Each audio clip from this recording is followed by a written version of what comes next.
Sit back and relax while we take you from the forest to two of Vermont's sawmills. From Marsh-Billings Rockefeller National Historical Park, we'll travel via DVD to a woodlot north of Bristol, and then on to Allard Lumber in Brattleboro, and then back to exclusively Vermont wood products in Bristol. The bus will then continue its route to Bradford for an on-site tour of Copeland Furniture. Vermont's lush countryside is approximately 78% forested, with 80% owned by non-industrial private forest landowners. 38% of these owners are enrolled in the Use Value program, but more than 60% are stewards of the forest, who manage their land for sustainable harvest, wildlife habitat, recreation, and clean water. Our sawmill tour begins in the forest with Ben Campbell, who is one of Vermont's approximately 100 professional foresters.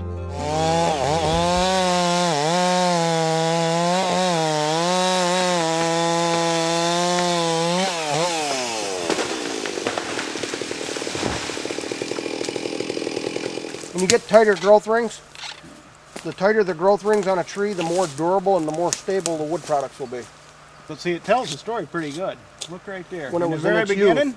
first 15, 20 years, growing like a bandit. Yep. But it really slowed They're almost down. half-inch growth rings. Yep. And then they slow right down as the forest closes in. It slows down. This tree was cut right at its peak value in life. 20 years from now, that tree could be laying on the ground like some of these others around here because it just simply rotted out from inside. So that's a premium log. That'll make a beautiful wide pine floor for some home.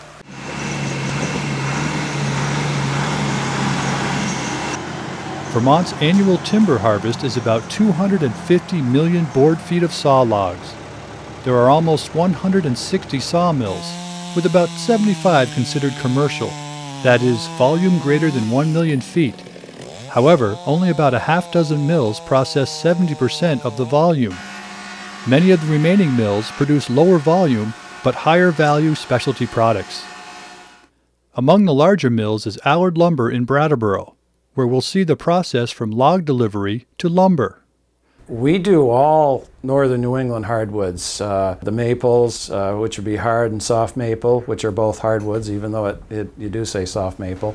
All of the oaks, the red oak, the white oak, ash, cherry, yellow and black birch. All of your major species we mill here. We're a pretty high production mill and large enough to take in a certain amount in tens of thousands of board feet. Pretty good sized mill, and we usually run high amounts of footages through. We don't like switch species every day. Probably try to be rotating every 2 to 3 weeks or every 2 to 4 weeks. We probably draw from an area in Vermont, eastern New York, Massachusetts, New Hampshire. I would guess normally it's in a 75 to 100 mile radius. We network with the logger. There are landowners. We do and have the ability to do, landowner cuts ourselves and deal directly with the landowner. There are some where landowners have hired a forester and they're managing their lands through a forester, and so sometimes we have to deal with a forester. FSC certification, a short 3-letter abbreviation for Forest Stewardship Council. Basically the certification of woodlands around the world and a process for assuring that those lands are managed and harvested correctly. So when that wood is harvested, there has to be somebody in the link that can process that log. And so as a sawmill, we decided that we would get into what they call a chain of custody.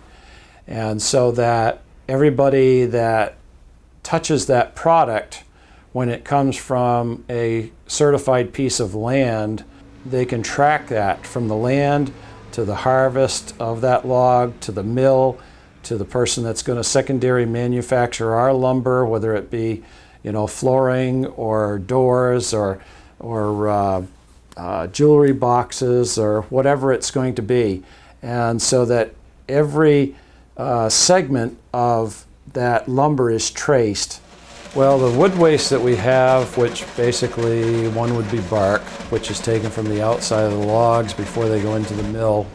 We don't do any secondary processing here at all.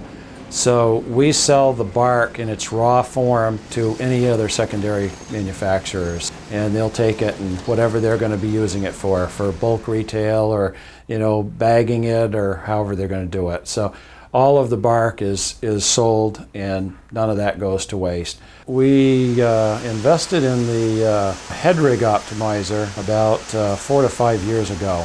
It was quite a decision on financial, usage, what that machine was going to be doing for us. But all in all, it was decided that it would be the best use for us to start in the optimization area and do the head rig first, which basically gives us the capability to scan that log in a 64th of a second and for the computer to set up a solution to do a minimal opening face on that log. It's made the mill more efficient, a better use of the resource, and less waste also. The edge optimizer was, unlike the head rig, most of the head rig equipment fit in the current operator's booth, which was air conditioned in the summer and heated, and so we're able to keep that at a fairly constant temperature and fairly filtered. But there was a tremendous amount of electronic and computer gear, drives, all that kind of stuff that had to be kept in a fairly good area as far as temperature control and contamination control, dust and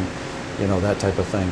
So we had to build a room, it's approximately 10 by 10 or 12 by 12, to house all of the gear that went along with this program for installing the edge optimizer.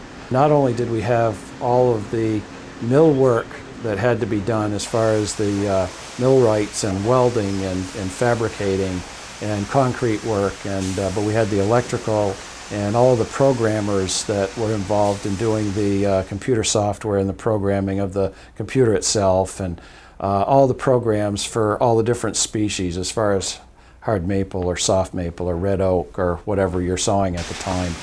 Our chips from the waste of edgings from the board and trimming the ends of the board goes to our facility in powering our boiler. And we have planer shavings, and those are blown directly into the bunker that feeds our boiler also. Some of our lumber is dried, and some of it is what we call dead packed and sent out green in that stage. So we have the capability of drying lumber in our kilns or not drying it. And then from there, it goes just about everywhere. We sell everything that we can as far as markets from our mill in hardwood.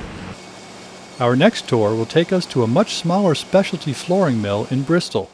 Yeah, I'm Tommy Lathrop from Lathrop's Maple Supply and our new line, exclusively Vermont Wood Products. Worked as a child next to my grandfather, great uncles, everything right down through the family line. We have grown here over the years and grown into from retailing hardwoods into the manufacture of flooring, V-joint paneling, and a lot of millwork. So we started purchasing local timber from Madison County and surrounding counties using a local labor force. We saw those logs up, we dry them here on location, and we manufacture them into beautiful hardwood floors, wide pine floors. Also, we pull out the real superior quality for cabinet makers, high-end furniture makers. When we started exclusively Vermont Wood Products, we started our own little mill, and we needed logs, and Ben Campbell came in and bought a local consulting forester practice, and Ben stopped in one day and said, what are you buying for logs, or what do you do, and things like that. And of course, he helped set my property up, the business's property up for land use. And we started talking, and next thing I know, I started buying from him, and Ben and I just seemed to work good together. He's got a lot of the local landowners. He has a lot of their land use programs and monitors them. Our exclusively Vermont Wood Products can provide a chain of custody to let the people know where that timber came from. Being of Vermont origin and sustainably cut has outweighed any certified link. Our exclusively Vermont Wood Products Division's philosophy is that we pay a real premium to the private landowner for his quality timber. And that timber will be used here locally, supporting the local community. I'm the 5th generation. I'm probably from the oldest line of lumbermen left in the state, in the consecutive 5th generation lumberman. I don't know of another sawmill family that's been here longer. From the forest to finished wood products, Vermont producers can provide building materials and products that have been extracted, harvested, recovered, or manufactured within 500 miles of most projects within the Northeast. Consider prized northern hardwoods that are grown, milled, and turned into finished products from right here in Vermont. We thank you all for joining us. We would also like to thank the following organizations for their sponsorship of today's tour: Vermont Wood Manufacturers Association, Vermont Sustainable Jobs Fund, Vermont Chapter of the Construction Specifications Institute, Vermont Green Building for Social Responsibility.